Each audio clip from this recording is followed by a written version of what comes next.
Ananda stood in the courtyard of the Bamboo Grove Monastery, watching a funeral procession pass by outside the garden. The slow-moving procession and the silent figures were enveloped in an indescribable atmosphere of heaviness. The funeral procession moved with silent sorrow, a once noble prince, now reduced to a cold, lifeless body. The fluttering flags in the wind seemed to whisper the impermanence of life. At that moment, the confusion in Ananda's heart deepened even further. Why must everyone ultimately experience birth and death? Why does a prince, once radiant and shining, become nothing more than a pile of dust after death? No one can escape this destiny. What pride or wealth can truly remain after death? Standing in the garden, his heart is filled with ceaseless questions. Every falling leaf, every breeze that brushes past his ear, seems to remind him of the fragility of life. Life and death, these two seemingly opposite states. What kind of relationship do they truly share? Why must one undergo such inevitable transitions throughout a lifetime? If life is so fleeting, what then is the true meaning of existence? If all will ultimately fade away, where lies the significance of spiritual practice? These issues are like invisible chains, tightly binding his heart, making him feel an unprecedented sense of confusion. As he sank into contemplation, another scene flashed before his eyes. The carriages of nobles and aristocrats slowly passed by on the street, adorned with gold and silver, glittering with jewels. Onlookers cast envious glances, admiring their distinguished and prestigious status. But how long can this dazzling brilliance last? Can it withstand the relentless onslaught of birth and death? These individuals enjoy wealth and glory in their lifetime, yet once they die, all their splendor is forgotten. Will all that they possess ultimately be carried into another world? The inner confusion remains unresolved. Ananda resolved no longer to let these doubts continue to trouble him. He knew that the only answer could come from the Buddha. Respectfully composing his mind, he decided to entrust all his doubts to the Buddha and seek guidance. Ananda approached the Buddha, bowed his head in reverence, gently joined his palms, and began to speak with great caution. "The Blessed One, your disciple is dull-witted and often harbors doubts in the heart.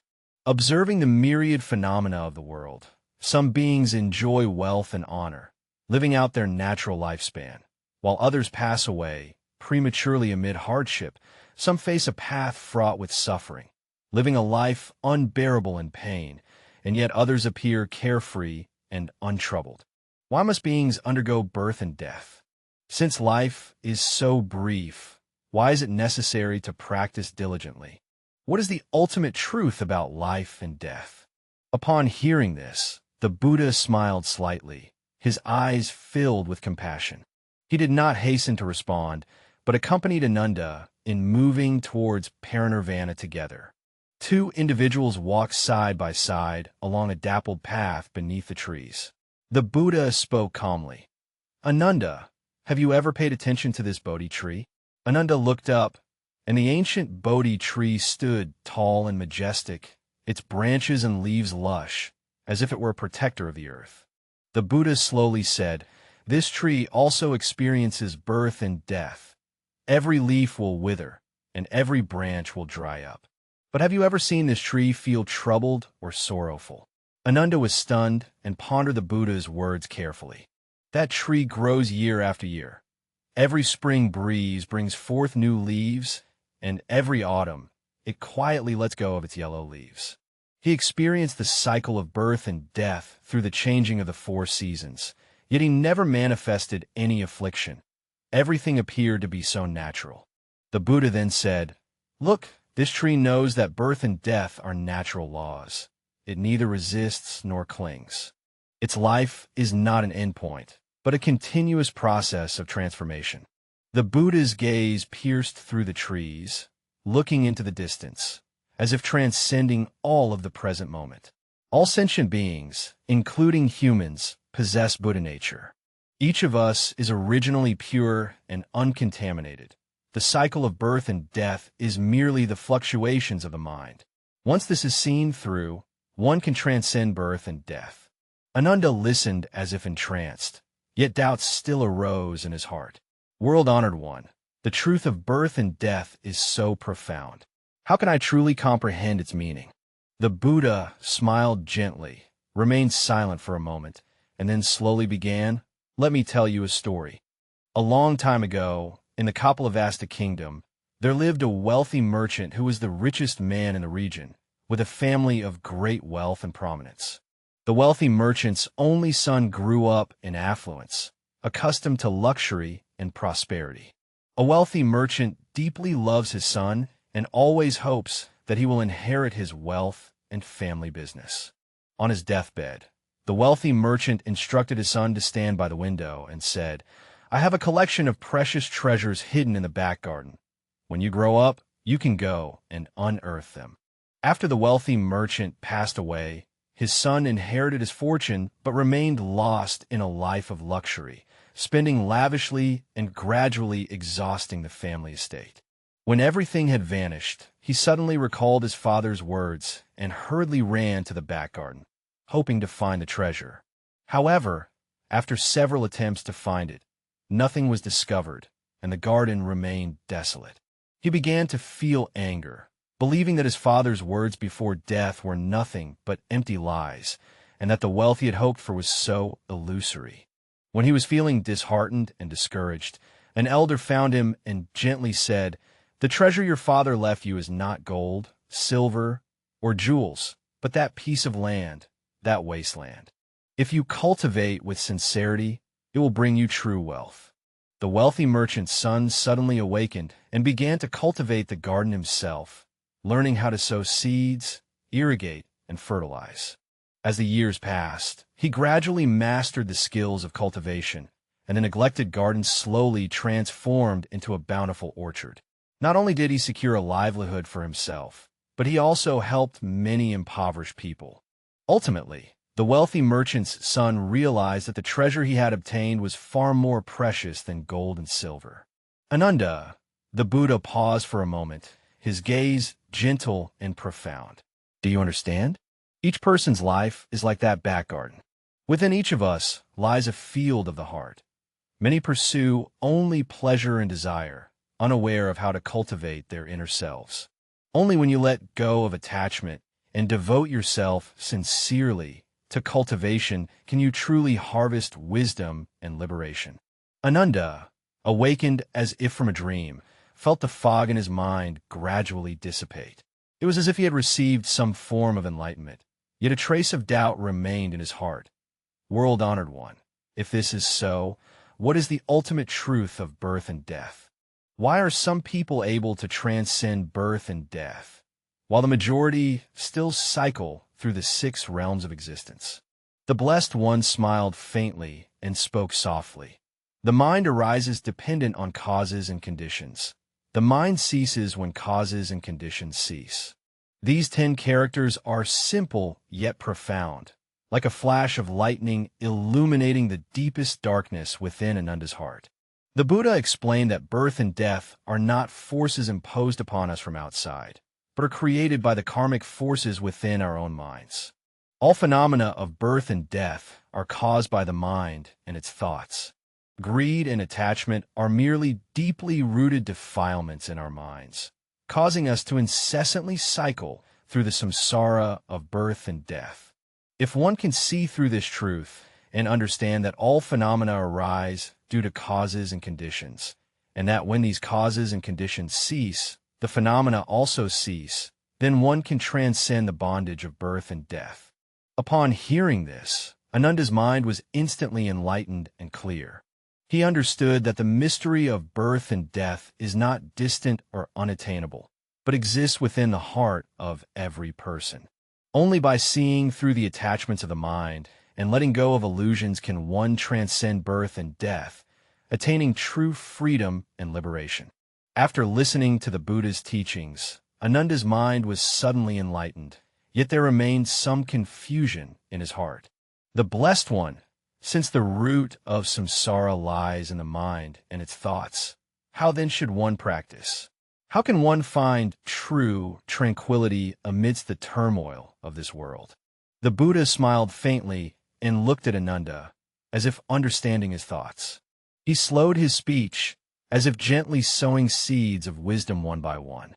The key to practice lies not in the external environment, but in the vigilance of our own hearts. Our mind is like a field. If carefully cultivated, it can yield boundless wisdom. The turmoil of birth and death arises precisely because we cannot clearly perceive the true state of our own minds. Look at this vast earth. The wind blows, the clouds gather and disperse. They seem impermanent, yet in truth, they follow the natural dharma. The purpose of practice lies in guiding you back to this very natural state. Ananda took a deep breath, a look of puzzlement appearing in his eyes. But my daily life is so busy and complicated. How can I maintain tranquility amidst it all? The Buddha gazed at him quietly and said slowly, "Your daily life may surge like the tide, but your heart need not go with the flow. The mind is like a clear mirror. If one can quietly observe these ripples, one will see the purity within." We are often deluded by various external desires and attachments, mistakenly believing that what we pursue is the source of happiness. However, true practice is not about pursuing external pleasures, but about learning to confront inner desires and eliminating ignorance and attachment. Just like this tree, the cycle of birth and death seems prolonged, but is actually brief. The tree roots delve deep into the soil, knowing where they come from and where they are destined to go. Benevolence and righteousness are like liberation. If one can clearly see one's own fundamental nature, one can understand the meaning of life. The Buddha spoke slowly, as if each word was striking Ananda's soul. Ananda closed his eyes and reflected on the Buddha's words. He began to realize that his own troubles and confusion stemmed from the inner unrest and attachments. Birth and death may seem distant, but they are merely projections of the mind. What truly troubles oneself is the fear of birth and death and the deluded attachment to the unknown. Every instance of fear, every moment of suffering, arises from his lack of true understanding of the nature of life. If one can transcend the fear of birth and death, then how can one find peace in this fleeting life? Ananda finally asked. In the eyes of the Buddha, the light of wisdom gleams. He nodded gently and continued. Every moment of life is an opportunity for cultivation. Practice is not to escape birth and death, but to perceive the eternal truth amidst the transformations of birth and death. If you can clearly perceive the impermanence of life, you will no longer cling to birth and death. Instead, regard each moment of existence as an opportunity to mindfully experience and become aware. Just like a mirror, it can reflect all things without being defiled by them. Ananda experienced a profound tranquility unlike anything he had ever known. It was as if a sudden understanding had dawned upon him. The Buddha did not instruct him to escape reality, but taught him how to find inner peace amid the complexities of the world. The true meaning of cultivation is not to escape birth and death, but to see the essence within the whirlpool of birth and death, and to find freedom. The Buddha continued, "The impermanence of birth and death is beyond our control, but what we can change is our mind. When you are able to become aware of each of your thoughts, seeing clearly how they arise and how they fade away, you will no longer be troubled by them. You can stand by the riverbank, watching the endless flow of water, and find that your heart no longer stirs with waves. Practice is precisely such a process that allows your mind to flow like a clear river, moving without stagnation. A surge of unprecedented strength arose in Ananda's heart. He began to understand that birth and death were beyond his control, but his own mind was something he could choose. Through mindful awareness and letting go of attachments, he can find eternal peace within this fleeting life. Practice is no longer about avoiding birth and death, but about transcending all attachments within the cycle of birth and death to discover the true self deep within the heart. Practice is the recognition of oneself. The words of the Buddha are like a key that unlocks the lock within the heart of Venerable Ananda. When you can observe every thought within yourself and see through their origins and destinations, you gain mastery over the root of birth and death and are no longer bound by them. At this moment, Ananda finally understood that the secret of birth and death was not mysterious or unfathomable, but arose from the awakening within the heart. The purpose of practice is not to change the world, but to change oneself, to remove the inner fog and perceive the true essence of life. Ananda listened quietly to the Buddha's teachings, his heart remaining unsettled for a long time. He began to understand that the truth of birth and death is not found afar, but lies deep within each of his thoughts. The image of the Buddha is like a bright lamp, illuminating the darkness within his heart.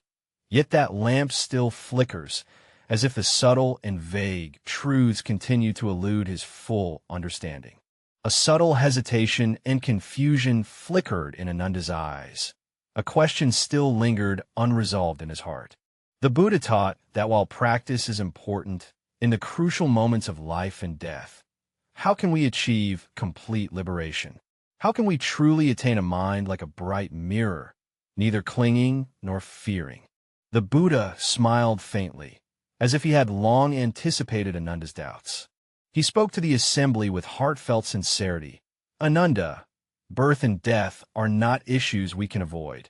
They are processes each of us must undergo. You asked how to transcend birth and death, which is essentially asking how to transcend your own attachments. When you can let go of the fear of birth and death, you can transcend it and discover your most authentic existence. Ananda fell silent, his thoughts rippling like waves. From the Buddha's words, he finally realized that the suffering caused by birth and death does not arise from their existence itself, but from our attachment and fear towards them. Life and death are like a dream or an illusion. If we remain deluded and fail to awaken, they become heavy and unbearable. If we can perceive its illusory nature, it vanishes like the morning dew dissolving into nothingness.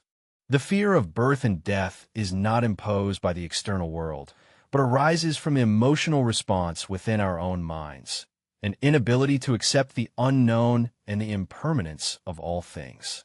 At that moment, the Buddha continued, the withering and growth of a leaf do not cause its sorrow for falling, nor attachment for growing. The stepmother understood that his roots were deeply embedded in the soil, and the cycle of birth and death was like the natural change of the four seasons. Since it was inevitable, there was no need to resist. The words of the Blessed One were like a clear spring, nourishing Ananda's heart and gradually helping him understand the true meaning of practice. I understand, Blessed One. Ananda lowered his head, his heart filled with gratitude and sudden enlightenment. His voice became firm and calm. Life and death are merely the arising and ceasing of the mind. True practice is to maintain the mind's tranquility and clarity, transcending the fear of life and death, and letting go of all attachments. The Buddha looked at Ananda, his eyes filled with compassion and approval. The Buddha knew that this process from confusion to enlightenment was precisely the beginning of Ananda's spiritual practice. Yes, Ananda, if you can perceive this, you will transcend birth and death and attain true liberation. Every moment of life can become an opportunity for practice. Only through continuous mindfulness and cultivation can true liberation be realized. The Buddha's tone was gentle yet resolute, as if he had witnessed the profound transformation of Ananda's spirit. As the Buddha's teachings gradually deepened, Ananda felt the heaviness within his heart slowly dissipate, and his mind grew increasingly clear, as if the fog of confusion that had troubled him for many years was lifted in that very moment. He no longer fears the impermanence of birth and death, nor does he feel anxious about the fate beyond his control. Now he understands that the value of life does not lie in its length, but in how to find true freedom and tranquility within the limited span of life. From this point onward, Ananda's spiritual practice became more resolute and clear. He no longer fears the changes of birth and death, but views life with a completely new perspective, understanding that every moment can be a miracle of awakening. Regardless of birth or death, his mind will always remain calm and wise, facing everything with serenity.